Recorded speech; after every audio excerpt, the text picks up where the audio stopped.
Ever had a latex piece that's in an unusual colour, but has just been torn? Should you spend a fortune trying to track down the right material to repair it? Or do you create another part for your latex garment with colours that you do have? Today we're tackling that exact issue. Welcome to Rubberly Workshop.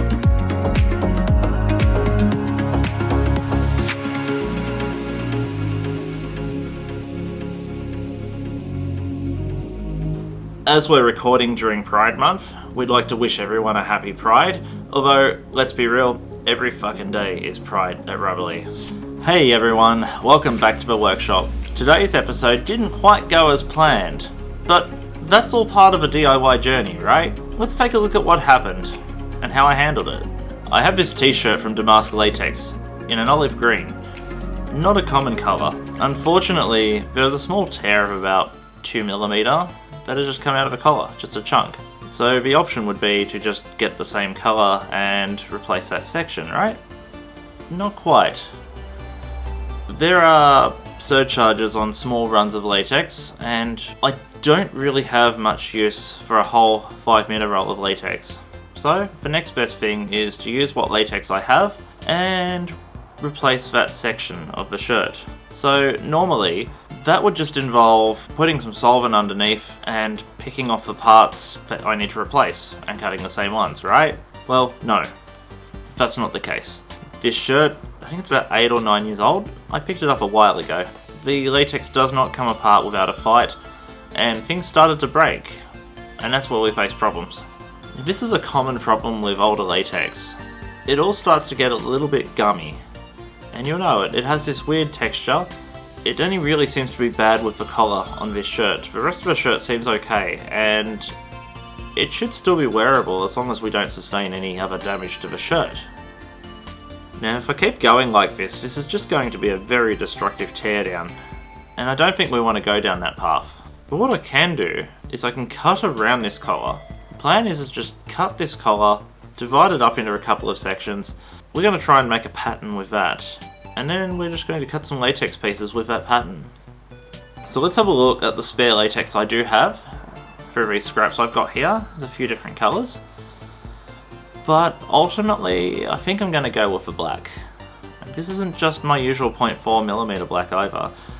This black is 0.6mm. Now, emphasis on the thickness because the collar is a little bit thicker than the rest of the shirt. The shirt is 0.4mm, whereas you can see how thick the collar is right here. So, on that note, I think 0.6 should be just fine. Let's run with that.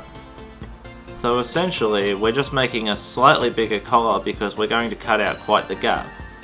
Now, for any serious project, we always start with a fresh blade in our rotary cutter, and today will be no exception, so let's go right ahead and change that blade.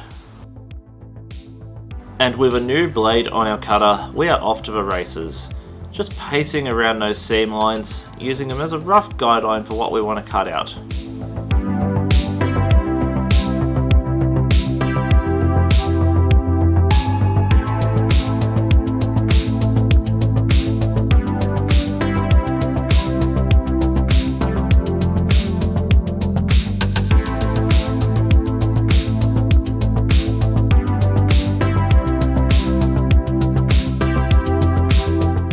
Now we've cut the whole collar section out, let's cut it into a couple of pieces like so.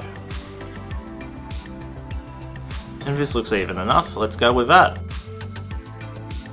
Okay, cutting out a collar was pretty easy, but it gets a little bit trickier from here. So now that I have my two sections of rubber, I'm going to take the back section of the collar right now and tape it down to a piece of paper. This will be the piece of paper I trace a pattern onto. But watch closely as I am tracing it. I am not simply just tracing the shape of this piece. I am extending out the seam by 10mm. This is so we can reattach it properly to the shirt. And this isn't going to be a perfect repair. I don't know how much longer this shirt will last for, given how I found some of the latex material to be, to try and undo, but we're going to give it our best. As a wise man once said, there are no mistakes, only happy accidents. Pardon my head being in the way of the camera here, I was just very busy to try and make something work here.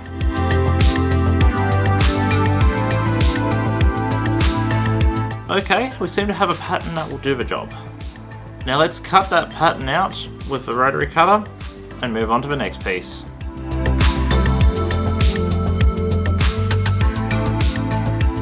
Time for the next piece. Just as we did before, we're going to stick this piece of latex down to the piece of paper with some painter's tape. I need to add a seam line just like before, so you can see me marking 10mm intervals like so.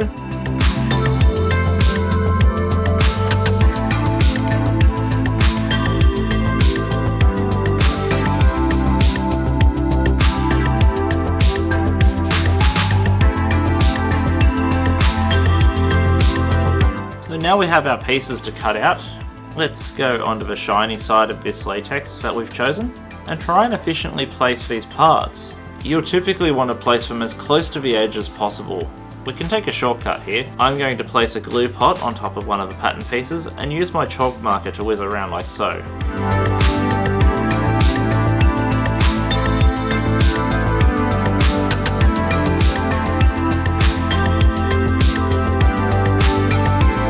Using your rotary cutter, let's cut those pieces out.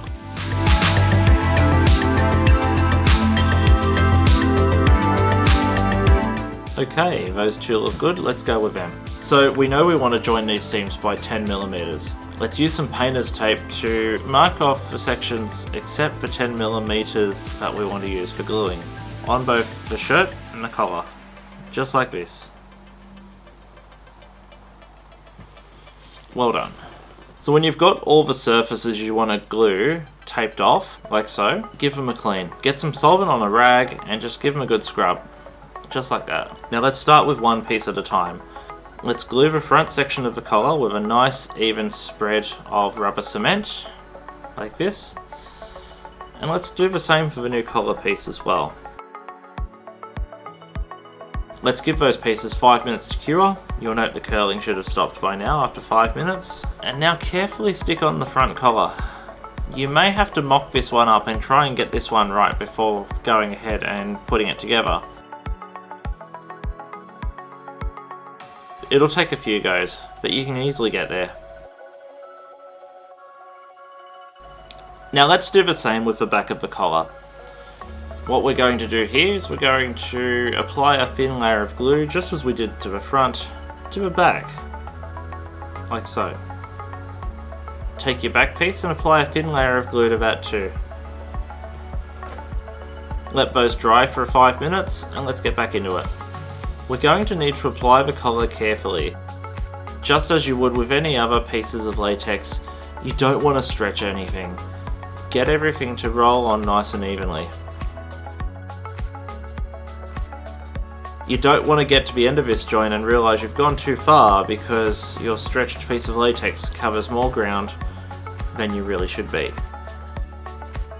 If you've cut these pieces right, you should find that there's enough space for both parts to join the shirt. There we go, that looks good. And when we're happy with all that, let's use a seam roller to press the seams down. Now, this is a pretty rough repair. It's not perfect by any means. This is a very minimal effort repair and that is purely intentional. As I've said, this shirt is old. I don't know how much longer it's going to last for, but I did want to show my unique approach to repairing it. And this was a good cause to do that. I do like this shirt. It's a very good cut. And there we go. This shirt looks pretty good now. After a wash and a shine, this shirt looks pretty good. I think it'll have a couple more years wear left in it yet. Repairing latex can be a bit of an adventure. It has its ups and downs, but the key takeaway here is to be flexible. Embrace the process. Every repair job teaches you something new. I don't always have the answers for everything in this workshop, and I'll be the first to admit it. But this isn't all about me imparting knowledge to everyone, but this is about how we can show you how good you can be as well, by being a little bit creative in your process. So have you improvised any latex repairs? We'd love to hear about it in the comment section below. And if you found this episode useful, We love it when you like and subscribe. When you subscribe, you get to sit in the front row for the next lesson. Until next time, stay rubbery.